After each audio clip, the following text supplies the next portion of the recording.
हमने हाईकोर्ट से ये बताया था कि इनकी नीयत साफ नहीं है, शायद ये हफ्ते 2 हफ्ते में ही कोई गड़बड़ी करेंगे और फिर शहर का माहौल खराब करके शहर को एक तरीके से डिस्टेबलाइज करने की कोशिश करेंगे। तो और जैसा हमको डर था ये वैसा ही हुआ। सरकार हमेशा के तौर पे जिस तरीके से एक बदमाशी करके चालबाजियां या मकारियां इसको आप कहेंगे, उन्होंने ये हरकत की।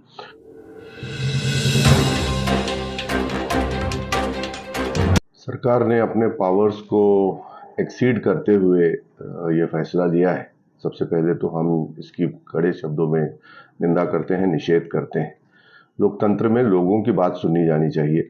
सरकार एक तरीके से बहुत तानाशाही दिखा रही है और अपने फैसलों को जनता पर लादने की कोशिश कर रही है। ये मैटर पिछले आपको याद होगा तो जुलाई से ही 2022 के ये न्यायपालिका के सामने है, मुंबई हाईकोर्ट में ये मैटर चल रहा है। वहां पर पिछली तारीख जो हुई थी 30 तारीख को, उसमें सरकारी वकील ने ये कहा था कि अभी तक हमने तालुका, डिस्ट्रिक्ट और डिवीजन का नाम चेंज करने का कोई फैसला नहीं लिया है और बहुत सारे ऑब्जेक्शंस और सजेशंस हमारे पास आए हैं। उन सबको रिव्यू करके उसके बाद हम कोई फैसला ले सकते हैं या ना भी लें, ऐसा सराफ जो अटॉर्नी जनरल है ये उनका कहना था। उस पर बॉम्बे हाई कोर्ट ने ये कहा था कि ठीक है कि फिर हम इस वक्त इसको प्रीमेच्योर करार देते, क्योंकि उनका तर्क था कि सारी याचिकाएं पूरी तरीके से रद्द कर दी जाए, डिस्पोज ऑफ कर दी जाए। लेकिन हाईकोर्ट ने ये कहा कि हम उसको डिस्पोज सिर्फ पार्टली करेंगे, क्योंकि आप कह रहे हैं कि अभी तक हमने ग्रामीण में मतलब आउट ऑफ कॉर्पोरेशन लिमिट हमने कोई फैसला नहीं लिया, तो वो हम डिस्पोज करते हैं आपके कहने पर। लेकिन उसमें एक लिबर्टी रखी गई, उससे कंडीशन रखी गई है कि अगर सरकार ऐसा कोई नोटिफिकेशन या गैजेट या कोई इस तरीके से आदेश लेके आती है तो उसको ये जो पिटिशनर्स हैं उन सबको चैलेंज करने का पूरा अधिकार रहेगा। ये लिबर्टी या ये छूट जो है उसमें बॉम्बे हाईकोर्ट ने रखी थी।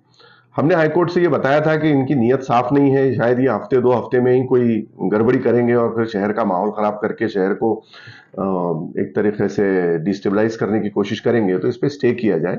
लेकिन इन्होंने बड़े यकीन दिलाया था हाईकोर्ट को कि हम कुछ नहीं करने जा रहे हैं, हम सारे वो सुनेंगे ऑब्जेक्शंस को इसमें। और जैसा हमको डर था ये वैसा ही हुआ। सरकार हमेशा के तौर पे जिस तरीके से एक बदमाशी करके चालबाजियां या मकारियां इसको आप कहेंगे, उन्होंने ये हरकत की और वो फैसला वो ले आए। लेकिन बड़ी जल्दबाजी में ये फैसला उन्होंने लिया है। जैसे बाकी सारे, जैसे उन्होंने सरकार बनाई है वो भी चैलेंज है, खुद सीएम की कुर्सी चैलेंज है और शायद कुछ आने वाले दिनों में वो जा भी सकती है।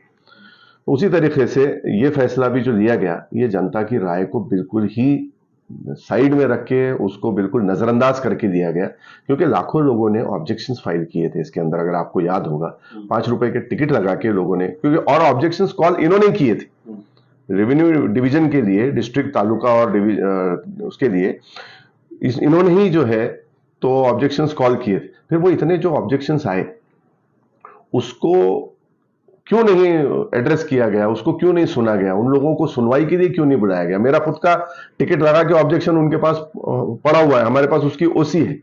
इन्होंने एक भी ऑब्जेक्शन को जो है तो कहीं भी एड्रेस नहीं किया, किसी को हियरिंग के लिए नहीं बुलाया। और मुझे कुछ मीडिया सोर्सेस से पता चला कि हमारे रेवेन्यू मिनिस्टर ने यह कहा है कि हमने उसको देखा, उसमें ऑब्जेक्शन कम थे और सजेशन सपोर्ट ज्यादा था। तो सबसे पहली बात तो यह है कि उसमें सपोर्ट का कोई प्रोविजन ही नहीं था जो उस एक्ट के उसमें वो बात कर रहे हैं। उसमें सिर्फ ऑब्जेक्शंस एंड सजेशंस का एक वो है, तो सजेशन को ये सपोर्ट बता रहे हैं। तो सपोर्ट तो दिया ही नहीं जा सकता, सजेशन दिया जा सकता है, ऑब्जेक्शन अलबत्ता दिया जा सकता है। एक और महत्वपूर्ण बात यह है कि उन्होंने ये भी मुझे सुनने में आया मीडिया द्वारा कि उन्होंने कहा कि सजेशन और सपोर्ट ज्यादा था, ऑब्जेक्शन कम थे, इसलिए आज हमने फैसला ले लिया। तो हमारे जो सत्ता में बैठे हुए लोग हैं, बड़े अफसोस की बात है कि कम पढ़े लिखे या कम मेयारी लोग जो हैं वो कुर्सियों पर आ गए हैं, जिसकी वजह से ये सारा एक तरीके से कंफ्यूजन हो रहा है गवर्नेंस के अंदर। ये कोई रेफरेंडम नहीं था, ये कोई रायशुमारी नहीं थी, ना ये कोई इलेक्शन था कि इसको इसके पक्ष में वोट ज्यादा आए या कम आए। ये ऑब्जेक्शंस और सजेशंस का मामला था। अगर एक इंसान वैलिड ऑब्जेक्शन लेता है और मेजॉरिटी जो है वो सत्ता के उसमें इन्फ्लुएंस में आके उसको सपोर्ट कर देती है, तो उस एक इंसान की बात सुनी जाएगी। ये डेमोक्रेसी की खूबसूरती है, ये लोकतंत्र की सबसे बड़ी बात। इसका मतलब ये नहीं हुआ कि उस 1 लाख लोगों ने कहा कि ये कर दो और 10 लोगों ने उसको रोका, लेकिन वो 10 लोग अगर वैलिड होंगे, उनका पॉइंट वैलिड होगा, तो उसको रोकना पड़ेगा। ये हमारा कानून भी कहता है। इसके मैं एक छोटा सा एग्जांपल दूंगा कि अगर कोई बहुत बड़ा आदमी है और उसने कोई जुर्म किया है किसी किस्म का, और अदालत में वो पूरे शहर को जो है तो लाके गवाही दिलवा देता है कि ये जी इन्होंने नहीं किया ये जुर्म, या ये बेकसूर है, लेकिन अगर एक चश्मदीद गवाह आ जाए तो उस एक चश्मदीद गवाह के गवाही के ऊपर उस इंसान को फांसी या सजा दी जाती है। तो वैलिड पॉइंट अगर हो तो उनको सुनना पड़ता है। इन्होंने तो किसी का सुना ही नहीं। तो पहली चीज ये है कि इन्होंने बहुत हरी में, बहुत जल्दी में एक्ट किया और इन्होंने उसकी सुनवाई भी नहीं की। तीसरी चीज ये है कि इसमें अभी भी मैटर ये जो है ये न्याय प्रविष्ट है। इनका ये मानना है कि सिर्फ अभी शहर का मामला चल रहा है। शहर का मामला 4 अक्टूबर को निकलेगा, जिसके अंदर इन्होंने महानगर पालिका क्षेत्र के अंदर जो नाम चेंज किया है उसके ऊपर अभी कोर्ट सुनवाई करेगी। वो भी इन्होंने गलत किया, हम 100% कहते हैं। इनको ऐसा लगता है कि सरकार है तो हम हर चीज मैनेज कर लेंगे और सबको बिठा देंगे वहां पे। ठीक है, कुछ लोग हो सकता है बिक जाएंगे, कुछ इंस्टीट्यूशंस दबाव में आ जाएंगे, लेकिन ये जो है ये बाबा साहेब अम्बेडकर का और गांधी का और नेहरू का और आजाद का देश है। हिंदुस्तान के अंदर हम लोगों ने अंग्रेजों को बर्दाश्त नहीं किया, तो किसी भी तानाशाह को हम बर्दाश्त नहीं करेंगे। हमारी जहां तक ताकत हमको, हमारा लोकतंत्र, हमारी डेमोक्रेसी, हमारा कॉन्स्टिट्यूशन अलाउ करता है, हम इसको लड़ेंगे। और ये शहर जो है ये एक हिस्टोरिकल शहर है। जैसे मैंने कहीं कल बताया कि आप आज एडमिनिस्ट्रेशन इस शहर को सिटी ऑफ गेट्स के नाम से मार्केट करता है, लेकिन बड़ी हंसी की बात है कि जिस इंसान ने ये हिस्टोरिकल शहर बनाया, आप ऐतिहासिक शहर दिखते हैं, जिस इंसान ने इस जमीन को ऐतिहासिक बनाया, जिसकी वजह से ये इतिहास इस शहर का जो लिखा गया, जिसकी वजह से महाराष्ट्र की जियोपॉलिटिक्स जो है वो एक तरीके से चेंज हुई और उसका एक नया रूप निकल के आया, आप वो सारा इतिहास उसका नाम निकाल के कर देना। जिसने वो गेट्स बनाए, सिटी ऑफ गेट्स बोलते हैं, किसने गेट्स बनाए? आज जिसने आपने नाम दिया वो गेट्स बनाए। तो जिसने ये गेट्स बनाए उसका आपने जो है नाम निकाल दिया, जिसने हिस्ट्री बनाई उसका नाम निकाल दिया, और आप इसको महाराष्ट्र का टूरिज्म कैपिटल बताते हैं। टूरिज्म कैपिटल हिस्ट्री से रिलेटेड होता है। तो ये मैं यही कहूंगा कि ये जो फैसला है ये बहुत गलत है और मुझे नहीं लगता कि ये अदालत में टिक पाएगा। इंशाल्लाह इसको हम जरूर अदालत में चुनौती देंगे और अपने शहर को वापस औरंगाबाद नाम हो जाए वापस, यही हम देखेंगे। आपकी जो याचिका थी वो औरंगाबाद शहर को लेकर थी और अभी पूरा औरंगाबाद विभाग का एक नाम चेंज करने की घोषणा हुई है कल। तो आपको क्या अलग से एक याचिका और इसमें दाखिल करना पड़ेगी या फिर जो आपकी याचिका है उसी पे ये चीज हो सकती है? मैं आपको करेक्ट कर दूं, मेरी याचिका जो थी वो औरंगाबाद शहर, तालुका, डिस्ट्रिक्ट और डिवीजन पर थी। दोनों जो सारी चीजें उसमें चैलेंज थी जो है।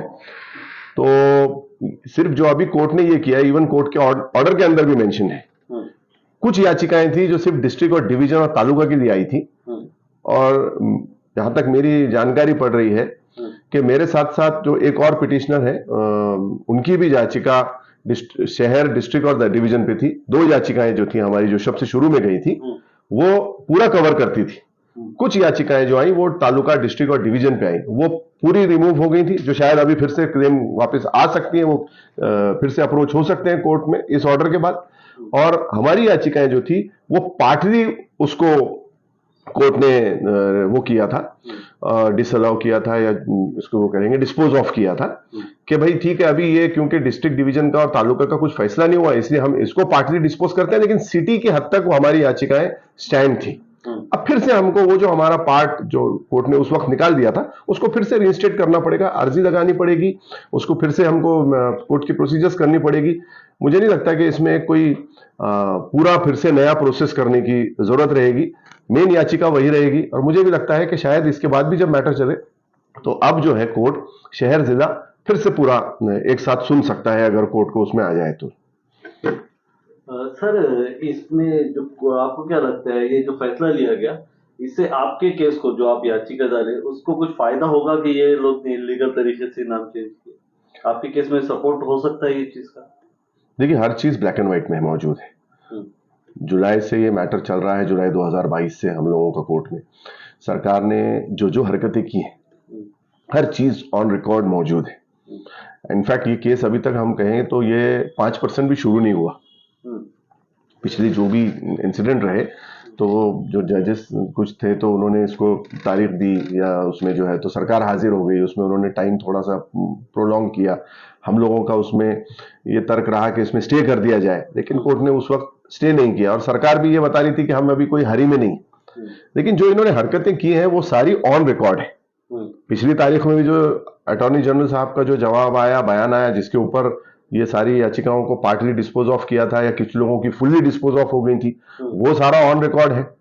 उससे पहले भी हमारी याचिका आने के बाद जो इन्होंने गड़बड़ी में होम मिनिस्ट्री का जो एक एनओसी लेके आए ये, और उसके ऊपर इन्होंने महानगर पालिका का नाम चेंज किया, वो भी ऑन रिकॉर्ड है ना। सरकार जब ये केस पूरा अभी आएगा सरकार को अदालत के सामने, सारी बहस जो शुरू होगी, तो वो चीजें, ये सब सारी चीजें हमें निकल के आनी है कि सरकार ने किस किस तरीके से इसको कोर्ट की दिशा भूल करने की कोशिश की और उस सत्ता का दुरुपयोग करके उसकी आड़ में ये लोग अपना आगे बढ़ते रहे। और इसके बाद ये भी दावा नहीं कर सकेंगे कि जनाब हमने ये सारा बोर्ड चेंज कर दिए, ये चेंज कर दिए, हमारा बहुत खर्चा हो गया। तो ये पॉइंट भी इनका नहीं टिकेगा, क्योंकि हमारा केस तो है ये जुलाई 2022 से हुआ है, जब तो कुछ नहीं था।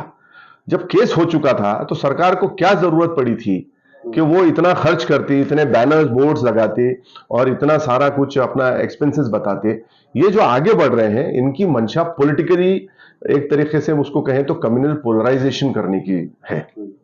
ये चाहते हैं जैसे बाकी मुल्क में बीजेपी कर रही है उस तरीके से हिंदू मुस्लिम हो जाए। हमारा मानना यह है कि ये शहर सबका है, इसमें हिंदू मुसलमान सबका उतना ही बराबर का है, हक है, उतने ही हम लोग औरंगाबाद वासी हैं जैसे हर समाज के लोग इसके अंदर हैं। तो ये इनकी सोच है कि ये हिंदू मुस्लिम हो जाए, इसीलिए जहां भी कोई मुस्लिम बादशाह का या मुस्लिम ओरिजिन का नाम का विषय आता है, ये उसको चेंज करने की बात करते हैं। इसमें अहमदनगर हो, अभी उन्होंने उसको भी लेके आए हैं, वो भी चेंज करना चाहते हैं। उस्मानाबाद हो, औरंगाबाद हो, यूपी में इन्होंने इलाहाबाद किया, और आपके फैजाबाद डिवीजन हुआ, मुर्शिदाबाद हुआ, ऐसे इन्होंने सारे जो बहुत सारे ये थे ये इन लोग चेंज कर रहे हैं। और इसमें एक दुख की बात ये रही कि मेरी जो पुरानी पार्टी थी कांग्रेस, वो भी इस डिसीजन में शामिल रही, जिसकी वजह से मैं रिजाइन देके कांग्रेस के बाहर निकला। अगर आप देखेंगे तो एक भी कांग्रेसी नेता का, राष्ट्रवादी तो बेशर्मी से वहां खड़ी हुई है।